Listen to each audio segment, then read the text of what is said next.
بسم الله الرحمن الرحيم. السلام عليكم ورحمة الله وبركاته. موضوعنا النهاردة إن شاء الله إزاي تظبط تايمر الفيشة ال 24 ساعة بنفسك. ما هو تايمر الفيشة؟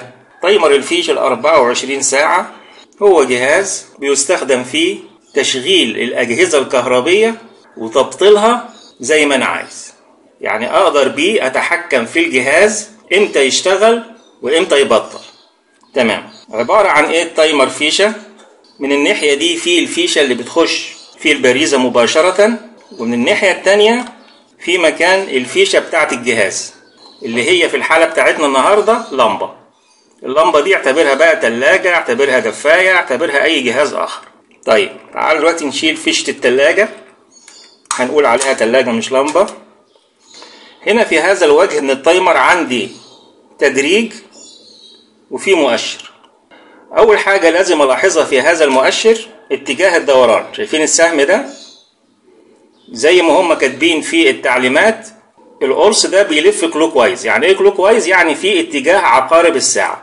عشان كده عامل لك السهم اهو في اتجاه عقارب الساعة. يبقى احنا لما نيجي نلف هذا القرص نلفه في اتجاه عقارب الساعة، اوعى ترجعه بالعكس. هلاقي بعد كده كمان سهم اسود صغير اهو اللي عليه الدايرة ده وظيفته ايه؟ ده بيشاور للتوقيت بتاع اللحظة اللي انا فيه. يعني مثلا انا لو في الساعة 7 بلفه كده بجيبه بالظبط على الساعة 7. هذا التدريج متقسم 24 ساعة. ده توقيت 24 ساعة، يعني نظام ال 24 ساعة مش 12. يعني يبدأ من 1 صباحا لحد 12 ظهرا، بعد كده الساعة 1 بعد الظهر اللي هي 13 بقى 14 15 لحد ما يوصل ل 24 اللي هي الساعة 12 بالليل. زي ما أنا شايف هنا بحاول أقرب لكم الصورة. كل ساعة مثلا من 5 إلى 6 متقسمة كام قسم؟ متقسمة 4 أقسام. يبقى كل قسم كام؟ يبقى كل قسم ربع ساعة. يبقى أنا عندي في المؤشر كله كام قسم؟ عندي 24 ساعة في 4 أقسام. 4 في 24، 4 في 20 ب80، و4 في 4 ب16، يعني 96 قسم. كل قسم من دول يا مؤمن بيقابلوا هنا، ثواني أنور الكشاف، بيقابلوا هنا في هذه الدائرة أو القرص الأسود سنون أسنان. شايفين الأسنان السوداء دي عبارة عن أسنان جنب بعض. كل قسم على المؤشر تحتيه على طول سنة من الأسنان. لو جبت إبرة كبيرة ودوست على السنة لتحت كده اهو،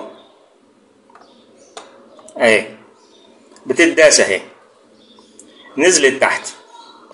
معنى اني نزلت السنة لتحت يبقى قفلت الدايرة. يبقى في ال 15 دقيقة الربع ساعة الخاصة بهذه السنة الجهاز موصل يا باشا. طول ما الأسنان فوق الدايرة مفتوحة الجهاز مش موصل.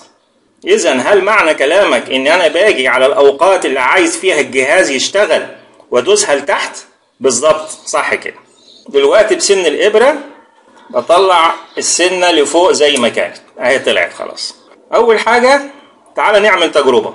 أنا ظبطت زي ما احنا شايفين السهم الأسود على الساعة 7. تعالوا نفترض إن دلوقتي الساعة 7 وأنا ظبطتها على الساعة 7.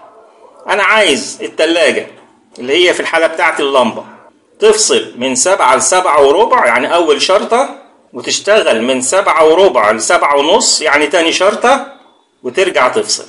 يبقى من الشرطة بتاعت الساعة 7 للشرطة بتاعت 7 وربع أنا عايز التلاجة إيه؟ عايز التلاجة فاصلة.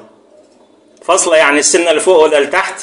فاصلة يعني السنة اللي فوق. يبقى هسيب السنة المقابلة لأول مسافة دي، لأول ربع ساعة تحتها سنة سودة اهي اللي قلنا عليها من شوية، هسيبها لفوق. هاجي بعد كده في السنة التانية اللي هي من 7 وربع ل 7 ونص اهي، واروح دايسها لتحت. انور الكشاف اهي السنة متداسة لتحت. لو جيناها من الناحية التانية هتكون أوضح اهي متداسة لتحت. يبقى مجرد ما أنا أوصل التايمر في الفيشة هيبدأ يلف من 7 ل 7 وربع السنة لفوق، التلاجة فاصلة، اللمبة مش هتنور ولا لمبة البيان اللي هنا هتنور. من 7:15 ل7:30 السنة لتحت، يعني الدايرة متصلة، اللمبة هتنور ولمبة البيان دي هتنور معايا. تمام. دلوقتي هنعمل التجربة دي مع بعض ونشوف. هنا بالنسبة لي مفتاح التشغيل، في هنا على الشمال علامة ساعة اهي، رمز ساعة دايرة وفيها عقارب، دي معناها ان التايمر شغال. لو جبتها الناحية التانية كده معناها التايمر مش شغال، ملوش اي لازمة، الكهرباء واصلة مستمر اكن مفيش تايمر. فانا الوضع بتاعي على طول على علامة الساعة كده، علامة الساعة اهي، جايب المؤشر الاحمر على الشمال، هحط فيشة التلاجة المفروض اللي هي اللمبة.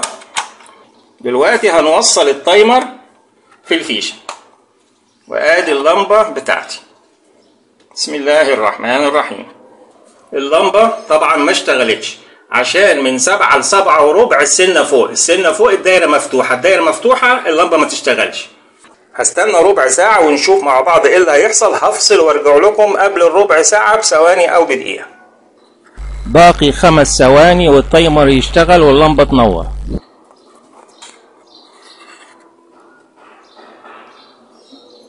دلوقتي هنستنى تاني ربع ساعة. دلوقتي هنفصل ونرجع قبل نهاية التوقيت بحاجة بسيطة. باقي 5 ثواني والتايمر يفصل.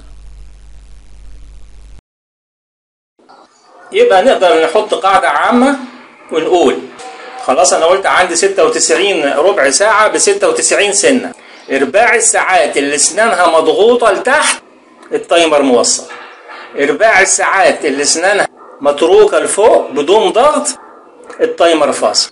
لو أنت ظابط إن التايمر يشتغل ربع ساعة وجات الربع ساعة وما اشتغلش ما تقلقش، أنت بس ضغطت سنة قبل أو بعد التوقيت المطلوب، لأن السنة زي ما احنا شايفين عرضها إيه؟ ملي ونص. عشان كده مهم قوي رأس السهم الأسود تكون بالظبط تشير إلى الساعة بتاعتك. أي ترحيل بسيط هتفرق معاك سنة مش مشكلة. يعني أنت لو ضاغط سنة معينة بربع ساعة وجا في الربع ساعة ده التايمر ما اشتغلش، هيشتغل في اللي وراها أو هتلاقيه اشتغل في اللي قبلها، فرقت معاك سنة بس. فهي عايزة دقة في ضغط السنون. نيجي بقى للموضوع بتاعنا. أنا عايز أظبط التايمر بحيث يشغل لي التلاجة ساعتين وتفصل ربع ساعة. الساعتين يعني كام سنة؟ الساعة فيها 4 سنون، يبقى الساعتين 8 سنون. يبقى أنا هضغط 8 سنون من التوقيت الحالي وأسيب سنة، وأرجع أضغط 8 سنون وأسيب سنة، وأرجع أضغط 8 سنون وأسيب سنة. ده بالنسبة لساعتين شغل وربع ساعة راحة. شوف أنت بقى حضرتك الساعتين بتوعي دول يقابلوا عندك إيه واعمل نفس الموضوع، والربع ساعة الراحة عندي تقابل عندك راحة قد إيه واعمل نفس الموضوع. نفترض إن الساعة دلوقتي 2 ظهرا، بجيب براس السهم بقدر الإمكان على الساعة 14. أنا عايزه يشتغل ساعتين، هضغط 8 سنون من أول 14 أهي ل 14 وربع. باجي على السنة من أول 14 ل 14 وربع، أول شرطة باجي على السنة المقابلة ليها أهي وأروح ضاغطها 1 2 3 4 5 6 7 8. 8 لتحت اشتغل ايه يا باشا؟ اشتغل ساعتين. السنة اللي وراهم هسيبها لفوق مفصولة، التلاجة فصلت ربع ساعة، اسيب سنة واحدة بس مرفوعة وارجع اضغط 8. 1 2 3 4 5 6 7 8. اسيب سنة مرفوعة واضغط 8. 1 2 3 4 5 6 7 8 بسن الإبرة. معلش الكشاف بتاع الموبايل فصل. بنفس الطريقة بقى بلاحظ إن السنون اللي بضغطها بيبان وراها خلفية برتقاني كده تديك مؤشر إن ده وقت الإيه؟ وقت التشغيل.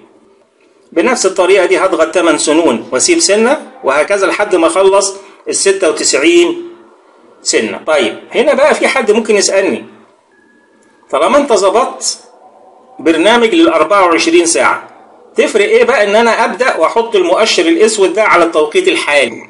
هو في الحقيقة في الحالة بتاعتي انا ما تفرقش، لان النظام شامل ال 24 ساعة. يعني مثلا انا ظبطتها على الساعه كام؟ 14. يعني الساعه كام؟ يعني الساعه 2 الظهر. الساعه حاليا دلوقتي لسه 10 الصبح. مجرد ما احط التايمر هيبدا يطبق البرنامج، هيشتغل ساعتين ويفصل ربع ساعه، ساعتين وربع، خلال 24 ساعه كلها. طيب ايه فائده التوقيت؟ التوقيت ده يفرق مع الناس اللي يفرق معاهم ليل من نهار، عنده جهاز يفرق معاه من الليل والنهار، حوض سمك او الاشياء المشابهه لذلك. انما يستحسن تظبط السهم الاسود على التوقيت الحالي، ثم تظبط التايمر بتاعك على التوقيت اللي انت عايزه في الشغل، تنزل سنونه، والتوقيت اللي انت عايز يكون الجهاز فاصل فيه بتخلي سنونه مرفوعه لفوق. كده انا بكون قلت كل حاجه عن التايمر الفيشه 24 ساعه. ارجو ان يكون الفيديو مفيد لحضراتكم، والسلام عليكم ورحمه الله وبركاته.